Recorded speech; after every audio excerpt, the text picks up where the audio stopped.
सड़कों पर उतर चुके हैं। नमस्कार, आप लोग देख रहे हैं जमुना दाग विजन और मैं हूं साक्षी साहनी। इस वक्त आप लोग देख सकते हैं यहाँ पर कि JKSSB के जो एस्पिरेंट्स हैं, जो लगातार एपटेक का विरोध कर रहे थे, वो आज एक बार फिर से सड़कों पर उतर आए हैं। और जहाँ तक बात की जाए, इनका कहना है कि एपटेक को अभी भी हटाया नहीं गया है। इनसे जरा हम बातचीत करने का प्रयास करेंगे। आप चलिए हमारे साथ। तारीख खुद नहीं कराती है पेपर, जिसके कारण में चोरियाँ होती हैं, कौन जा रहा है कहाँ जा रहा है पता नहीं चलता है। तो हम चाहते हैं कि सरकार खुद अपने हाथ में ले सरकारी नौकरियाँ। इसके अलावा जो स्कैमर हैं उनको सजा दे, कड़ी से कड़ी सजा दे।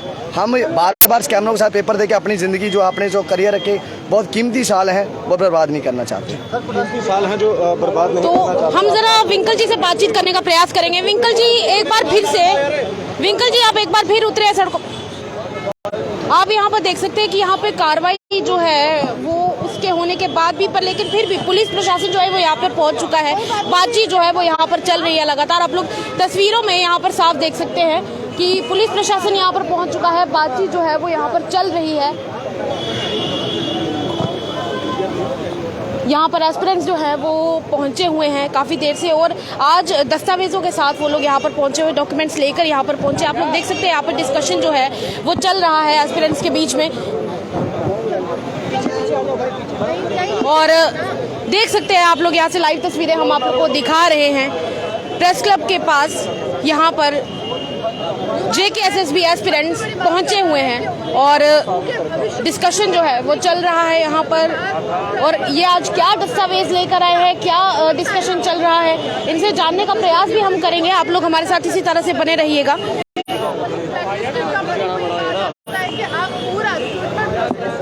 पिछले दिनों की अगर बात की जाए तो पिछले दिनों देखा जा रहा था कि JKSSB के एस्पिरेंट्स ने लगातार प्रदर्शन किया, उनके साथ लाठीचार्ज भी किया गया, डिटेन भी इन्हें किया गया लगातार।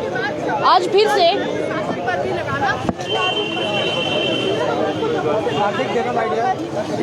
इस वक्त हमारे साथ कार्तिक जो है वो मौजूद है। कार्तिक, आज एक बार फिर आप लोग यहाँ पर आ चुके हैं, क्या रीज़न है? क्या पिछली बार जो पोस्टपोन हुआ है पेपर, उससे आप लोग खुश नहीं है? मैम वो तो हमारी कभी डिमांड रही नहीं है। हम एस्पायरेंट्स हैं, नौकरी चाहिए, पेपर तो होने चाहिए। रेफर करवा के हमने क्या लेना। लेकिन उस वक्त भी ये उसी प्राइवेट कंपनी एपटेक से पेपर करवा रहे थे, आज भी ये वही कर रहे हैं। मेन डिमांड हमारी यही है कि एपटेक को बाहर निकाला जाए और पेपर लीक को लेकर एक सख्त कानून लाया जाए, जैसे बाकी स्टेट्स में लाया जा रहा है। क्योंकि पेपर लीकेज को सिंपल धाराओं के तहत बुक कर दिया जाता है और कोई भी जिम्मेवारी है नहीं है किसी की। कोई व्यक्ति, वो जो नॉर्मल एक व्यक्ति है कंपनी का, चाहे वो 4000 रुपये सैलरी पे काम कर रहा है, उस पर सारी की सारी जिम्मेदारी डाल दी जाती है। तो ये मैम हमें मंजूर नहीं है। पेपर लीकेज को लेकर जब तक सख्त कानून नहीं आएगा, ये प्रदर्शन जो है वो जारी रहेंगे। पिछले दिनों देखा जा रहा था काफी ज्यादा स्ट्रेंथ यहाँ पर मौजूद थी, आज इतनी स्ट्रेंथ नहीं है यहाँ पे, क्या रीजन? मैम एक्चुअली क्या है, एक तो यहाँ पे धारा 144 लगा दी गई है। ये क्या पुलिस की आला अधिकारी जो वो कह रही है हमें कि यहाँ पे 144 लागू है, इस वजह से आप लोग यहाँ इकट्ठे नहीं हो सकते, प्रोटेस्ट करने का अधिकार नहीं है। इस वजह से मैम एस्पायरेंट जो है बहुत सारे, आपको पता ही एस्पायरेंट आगे पीछे ही हैं, सारे के सारे एस्पायरेंट मौजूद हैं।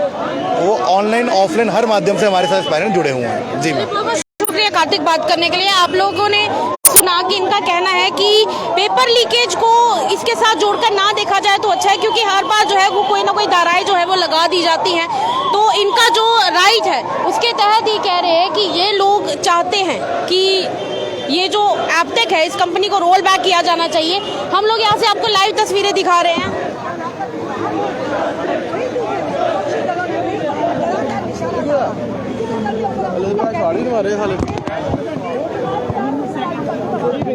हम 2 तरह के तथ्य लेके आए हैं। हम सब युवा, वही युवा जो इससे पहले कहीं ना कहीं सरकार के द्वारा की गई नीतियों में सवाल उठाए, विभिन्न प्रक्रियाओं में सवाल उठाए।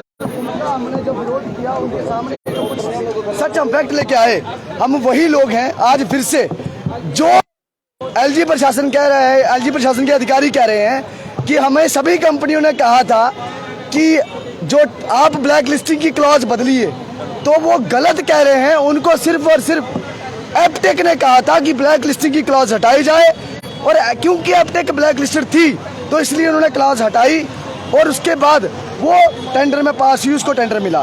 दूसरा, LG साहब कह रहे हैं कि हमारे प्रदेश यूटी में जो भी रिक्रूटमेंट हुई है उसमें किसी में एक भी व्यक्ति अगर बता दिया जाए कि वो ईमानदारी से नहीं लगा है तो वो ड्यूटी से बाहर चले जाएंगे, या तो वो अपना बयान वापस लें या फिर वो ड्यूटी से बाहर जाने की तैयारी कर लें। ये एक वसीम आज़ाद एक व्यक्ति फायर एंड इमरजेंसी रिक्रूटमेंट जिसकी इन्वेस्टिगेशन अभी आज की डेट में RK गोयल साहब के साथ जो कमेटी है वो कर रही है। ये वसीम आज़ाद जो व्यक्ति आप देख सकते हैं, इनका प्रॉक्सी किसी ने ग्राउंड किया है। और ये व्यक्ति बिलाल शाह नाम का एक व्यक्ति जो रिक्रूटमेंट प्रोसेस में बहुत की रोल प्ले किया है, मोहम्मद याकूब डार जिसकी सुपरविजन में ये आप देख सकते हैं, मोहम्मद याकूब डार इसकी सुपरविजन में ये रिक्रूटमेंट हुई थी। इसके अंडर इसके लिए एक कमेटी बनी इंक्वायरी की, जो इंक्वायरी कर रही है डिपार्टमेंटल इंक्वायरी है, उसको कोई रिकॉर्ड ही नहीं मिल रहा।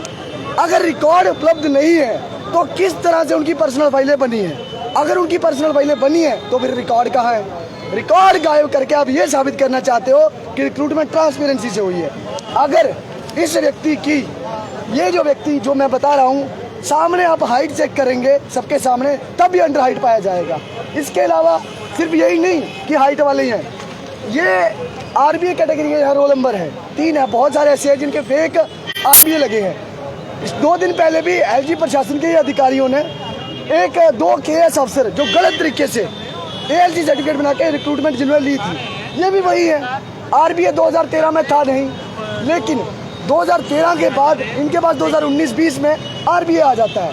किस तरह से फेक सर्टिफिकेट रिक्रूटमेंट में काम करने वाले लोगों के द्वारा मिली भगत से किस तरह से रिक्रूटमेंट में धांधली करी जा रही है, और इस रिक्रूटमेंट का नतीजा क्या निकला है मैं आपको बताता हूँ।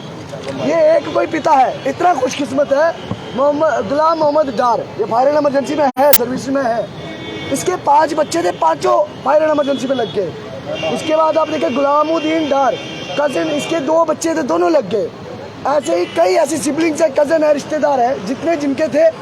आप देखेंगे जो त्राल एरिया, यहाँ से ये डार साहब आते हैं या यहाँ से बिलाल शाह साहब आते हैं, वहाँ से मैक्सिमम रिक्रूटमेंट है। और ये हमें इसलिए बार बार कहते हैं कि हम लोग घर में जाके बैठ जाए ताकि ये दोबारा से रिक्रूटमेंट करें।